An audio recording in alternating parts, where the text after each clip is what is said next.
Good morning, Emerson. After a long election night, Donald Trump will officially be the 45th president of the United States. And find out why the Mavericks owner is no longer letting ESPN report on his games. All that and more today, Thursday, November 10th. I'm Claire Gomes, and unfortunately today my co-host Sean Stackhouse couldn't join us, so I'll be riding solo, but no fears, Sean will be back in studio on Tuesday. We do have an update on the students over at Castile Well for you, and later, Juliana Bruno will be showing me how to amp up one of my favorite fall accessories, scarves. But first, our headline story for today. In one of the most unexpected political outcomes of American history, Donald Trump was elected 45th president of the United States on Tuesday. Trump won 290 of the Electoral College votes in a landslide victory over Democratic candidate Hillary Clinton, who only secured 232 of the votes. She conceded with a phone call to Trump in the very early hours of Wednesday morning. Trump went out on stage in his headquarters in New York City to accept the election. For the first time in almost a century, the Republican Party has control of the White House, the Senate, and the House of Representatives all at the same time. Obama has said that he will help Trump transition peacefully despite his dislike for the president-elect. Hillary Clinton also mentioned in her conceding speech that she will do whatever she can to help and unite America again. Obama and Trump will be meeting at the White House today to discuss how to transition Trump into office. It seems like the main concern of every major politician right now, including Mr. Trump, is to unite the republic again after an election that has created such a divide. I hope that they can do that. This election result definitely has an effect on the rest of the world, and for that we turn to news correspondent Moses Small. Thank you, Claire. Here are the developing stories this morning. And every election brings some changes, and business investors around the world pulled funds as they learned of Trump's victory the other night. Economic reports in the United States, England, and Japan all notably spiked downwards on Tuesday night, but stabilized after. This could foreshadow economic uncertainty in the future of America's next presidency. After the first downturn, stock numbers went back on the rise, and experts say that this could be because investors will benefit from Donald Trump's tax plans. But they definitely felt a shock on Tuesday when they realized that he could minimize trade with other countries. After the election on Tuesday night, searches for Americans looking at Canada led to their immigration site going down temporarily. Searches like Move to Canada started on Tuesday and peaked at about 1 a.m. Canada has an immigration system that makes it easier to move there with things like a marketable job, family members in the country, or another reason to resettle. The mass of people looking at immigration there caused the site to crash, and companies are taking a look at all the Americans looking to Canada. A Texas resident named Jill Goldman started a site called Maple Match that pairs Americans with Canadians. It's unknown whether Americans will keep looking at Canada or if any will actually relocate, but the Google searches don't seem to be slowing down anytime soon. Now for a quick break in election news. On Tuesday, an inmate escaped from the Lawrence Correctional Alternative Center, a minimum security jail 25 miles from Boston. The inmate, 24-year-old Robert Wrighty, walked out and was caught late Tuesday night. He's described as nonviolent and was awaiting trial for drug possession. For the Lawrence Correctional Center, this would be the second time in a week. On November 2nd, 23-year-old Manuel Perez and 23-year-old Levi Montalvo left the same facility. Both of the two remaining escaped inmates are nonviolent, but Essex County Police are urging people to come forward with any new information. Massachusetts voted on 4 ballot questions, and after Tuesday, the state will have 2 new laws on the way. Question 3 passed, which argued for livestock animals like chickens to be held in looser cages. Question 4, the legalization of recreational marijuana, passed as well. Questions 1 and 2, however, were blocked. Those had to do with the creation of a new casino and the expansion of charter schools in the state. The charter school issue lost by nearly 1 million votes in what was possibly the most contended issue in the state of Massachusetts. That's it for the news today. Claire, back to you at the desk. Thanks, Moses. Are you surprised by these results at all? I think it is surprising. There was a lot of conversation around the charter school issue, but it lost by a pretty wide margin. And I think here in Boston, we weren't expecting the marijuana issue to be just as close as it was. All right. Thanks, Moses. Well, the world of politics is incredibly stressful right now. We have some nice crisp fall weather to get us through this weekend. Today is going to be mostly sunny with a high of 52, and later in the night it's going to drop down to about 45 degrees. Veterans Day on Friday will be a little warmer with a high of 57, but cooler at night with a low of 33. The weekend will be nice and cool with a high of 45 on Saturday and 55 on Sunday. Monday is going to be gorgeous with a high near 58. This is definitely my favorite time of the year. It's just cool enough to be fall, but not too cold yet. I'm excited to walk around Boston and soak in the fall air this weekend. We have to take a quick break, but later I'll be sitting down to chat with Jumpstart representative Amanda Valdez. And later, I'll be joined at the roundtable with our DME correspondents to talk about the Electoral College when we come back.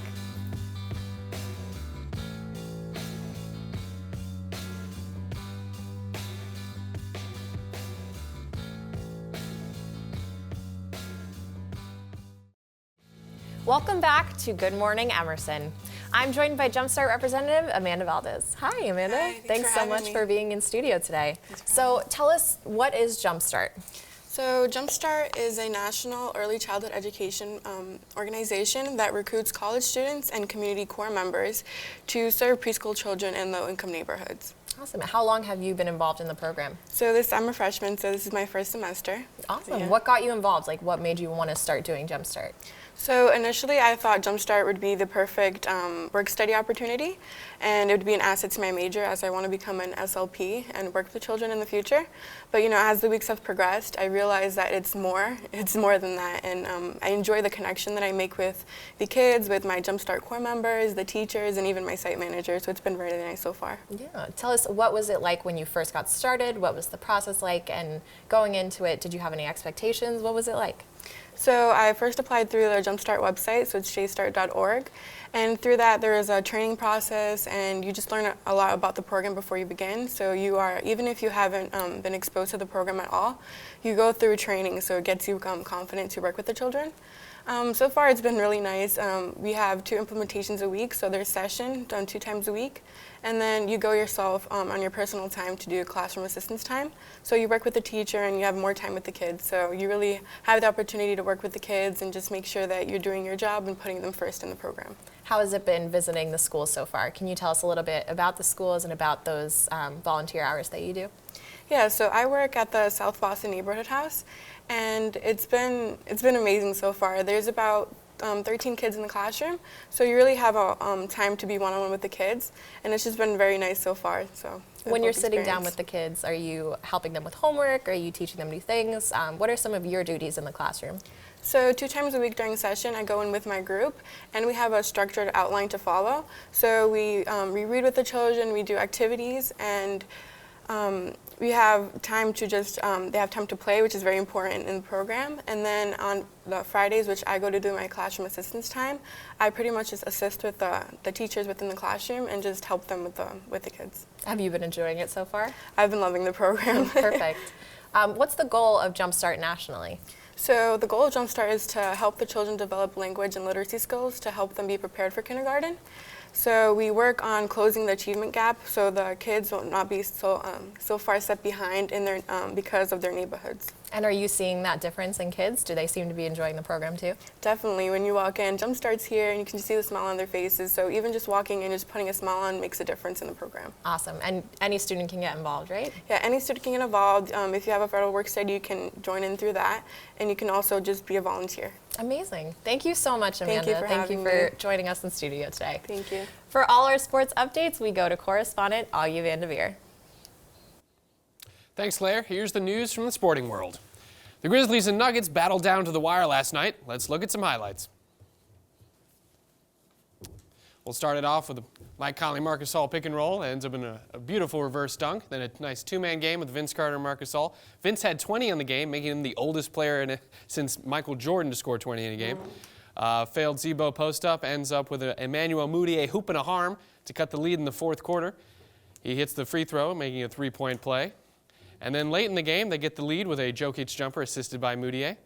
But the Grizzlies would have one more trick up their sleeve with a beautiful Vince Carter lob pass to the Marcus All fadeaway. Wonderful. Grizz win 108-107. Richard Sherman's late hit on a kicker on Monday Night Football sparked controversy among football fans. Bills coach Rex Ryan and members of the Bills called it a dirty play, but one person in particular took their criticism too far. Kayla Carpenter, wife of the kicker Dan Carpenter, tweeted out a picture of a bander, an instrument used to castrate farm animals, with the caption, "I know what we do on the farm when a male can't control his own rage.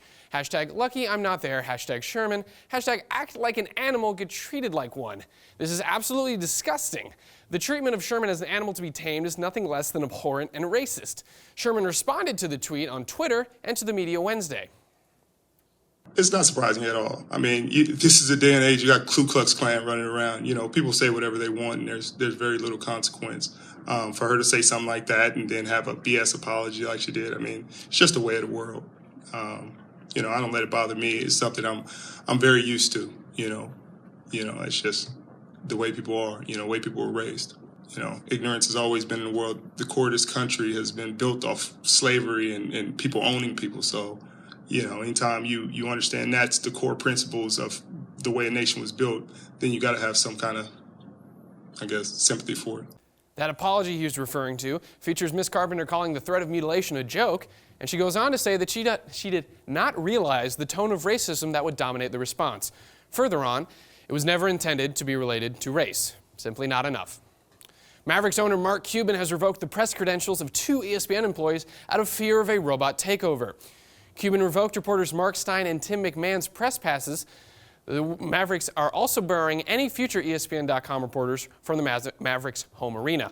Cuban did state that they can still, quote, buy a ticket. According to the Sports Nation Mavericks blog, Mavs Moneyball, Cuban was upset about ESPN's coverage and moving Tim McMahon from a full-time Mavericks writer to a more generalized NBA writer. Cuban himself has stated that the ban was put into place to stem the tide of automated game recaps not written by Stein or McMahon. This misguided attack on human press members to stop robots is most likely just a disgruntled owner upset with the lax coverage of a Mavericks team off to its worst start in franchise history. Tuesday night's election will affect hundreds of millions of Americans. Among them are athletes. Here's how they reacted. David West of the Warriors said this election shows that the idea Obama's election created a post-racial society is all bull. Pistons coach Stan Van Gundy said this election thrown a good part of our population under the bus by empowering a candidate he described as blatantly racist and misogynistic. Dwayne Wade tweeted out a puppy shaking its head saying, "Do not want." Joakim Noah tweeted, "How?" But not all athletes were against Trump, however. Jake Arrieta of the Cubs tweeted out, "Time for Hollywood to pony up and head for the border. I'll help you pack, #beat it. What he means by Hollywood, you can discuss amongst yourselves."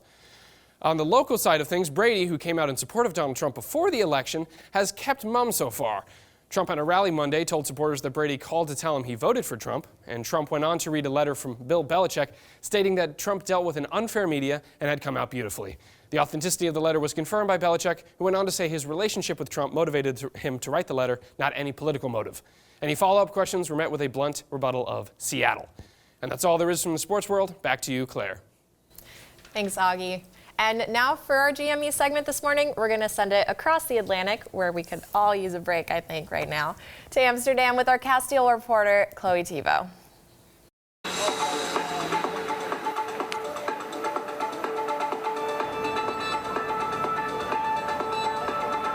I'm Chloe Thibault, coming to you from Europe. I'm here this semester studying with Emerson College's Castile Well program, and I'm going to be showing you some of the amazing sights in Europe and the Netherlands. Our first stop this weekend, Amsterdam. Today we start off in Dam Square, a popular area for visitors like ourselves. Right behind me here is the Royal Palace, built in the 17th century that once hosted Amsterdam's royal family. Today the area is a cultural hub for tourists and the 176 nationalities that live here. Let's go explore some more of this amazing city.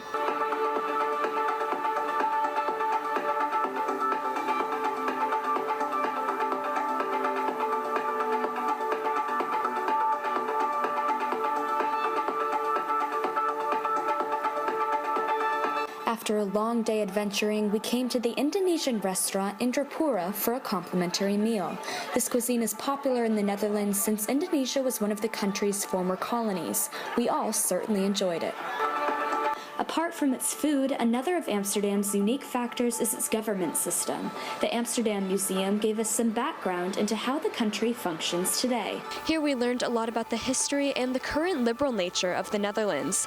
In the past few recent years, the Netherlands has worked on legalizing an abundance of activities, including prostitution, soft drugs, and gay marriage. By keeping everything out in the open, the Dutch have been quite successful with maintaining order and peace. But of course, when visiting this city, one should always respect the era when Europe was, in fact, not in order during the Holocaust. We started our last day here in Amsterdam at the Anne Frank Museum. Anne Frank was a young Jewish girl who was killed in the Holocaust after residing here for more than 2 years with 7 other people. Everyone was eventually captured on August 4th, 1944, and Otto Frank, Anne Frank's father, was the only member to survive. He eventually published Anne's diary as a tribute to the young girl who had always aspired to be a writer.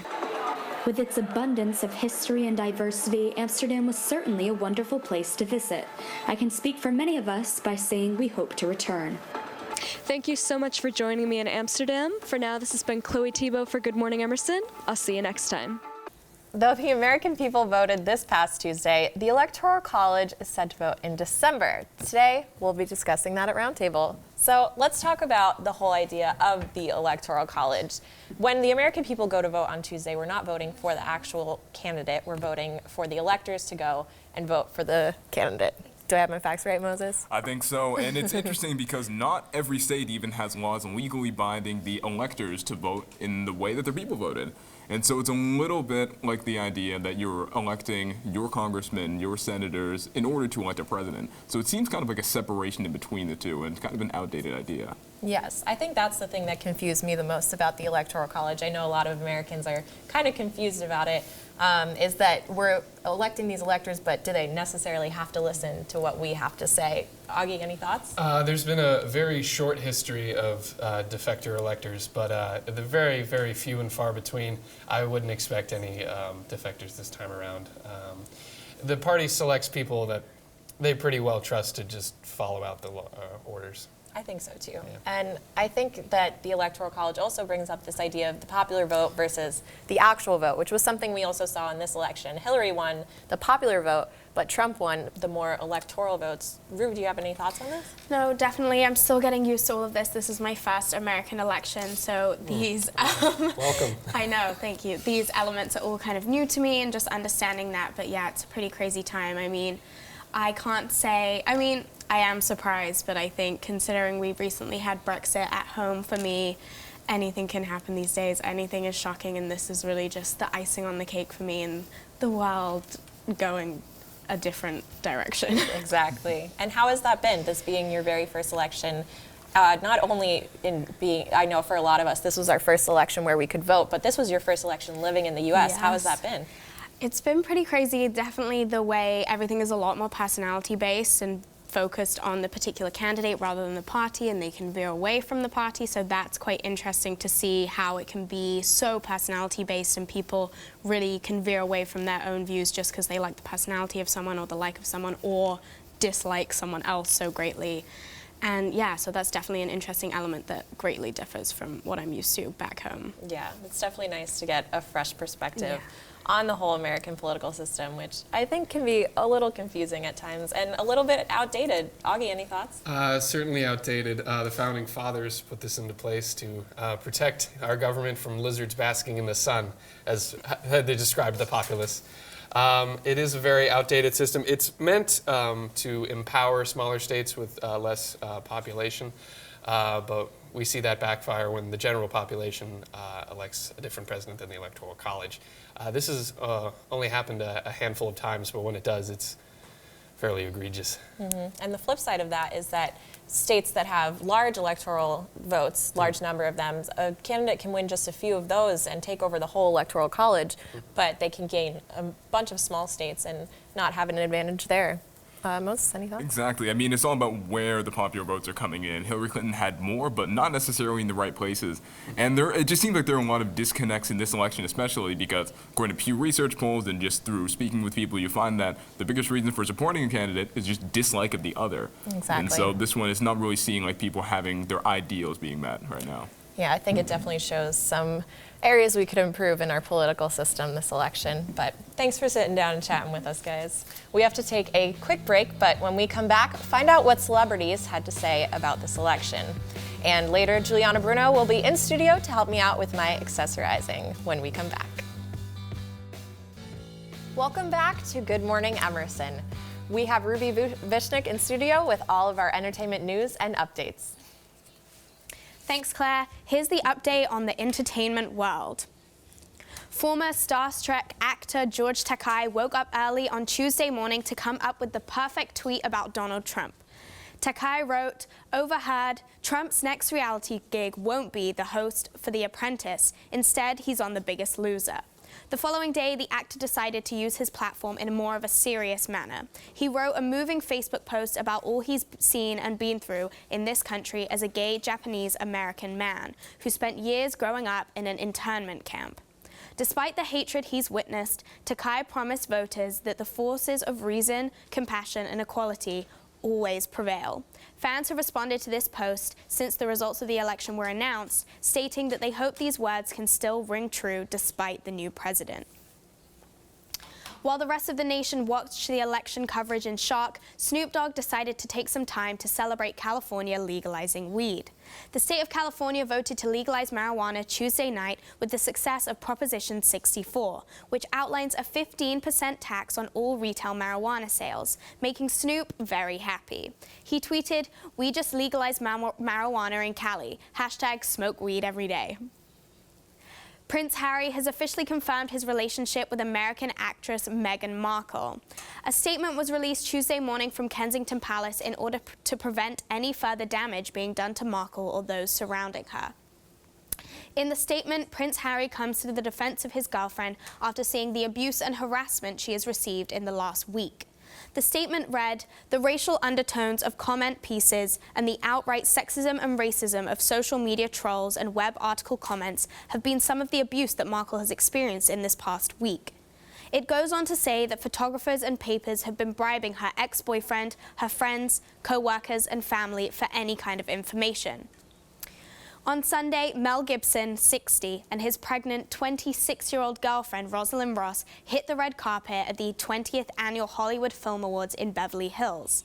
Before accepting the award for Best Actor for Hacksaw Ridge, a cheerful Gibson posed for pictures on the red carpet alongside his girlfriend. The couple, who first got together in July 2015, confirmed in September that they were expecting their first child together. This will be Gibson's 9th child. That's it for entertainment this week. I'm Ruby Vishnik. Back to you, Claire.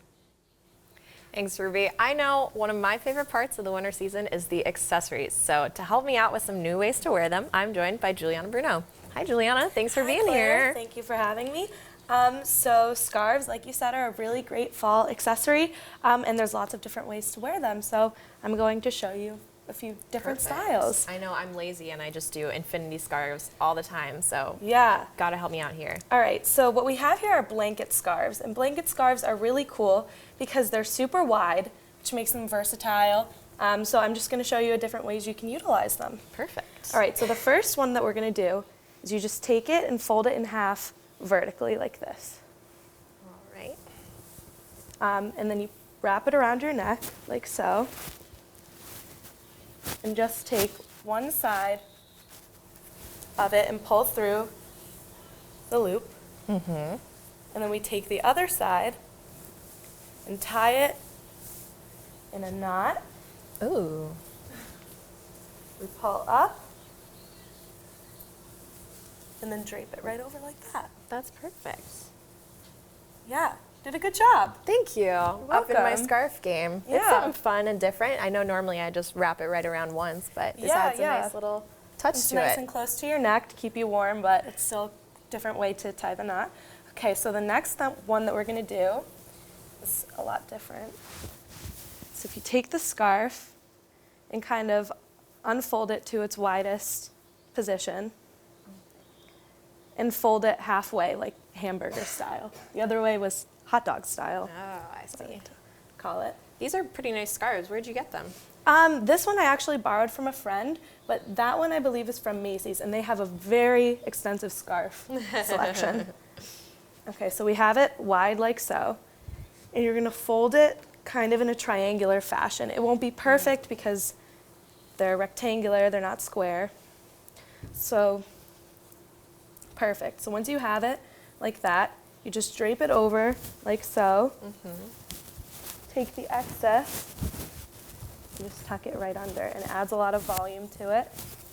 And this is more of like a bandana style. Perfect. It's nice and cozy right up near your neck. Yeah, so it keeps yeah. you nice and you warm. can see the pattern and the tassels, so it's a good one to really showcase the scarf. Perfect.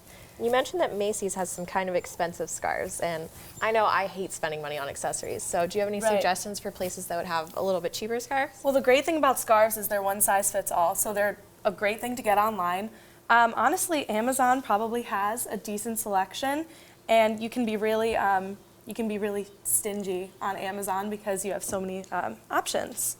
All right, so the next one we're going to do is we're kind of going to go back to the way we were doing before. Keep it nice and long and fold it in half.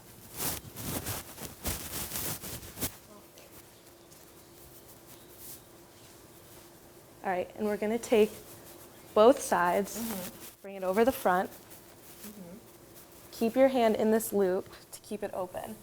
Now bring the bottom of it through the top, right next to your neck. You got this. And now pull it through. Ooh. Pull it up. This kind of reminds me of like a tie, like A how Amanda would necktie, tie a tie. So that one's cool. Maybe with a longer scarf, this one would look better, but that's still a cool knot that you can do. The long bit in front. And last but not least, one of the great things you can do with these scarves is you mentioned the infinity scarf trend, which is a really big one. So you can take this scarf, just tie a knot at the end.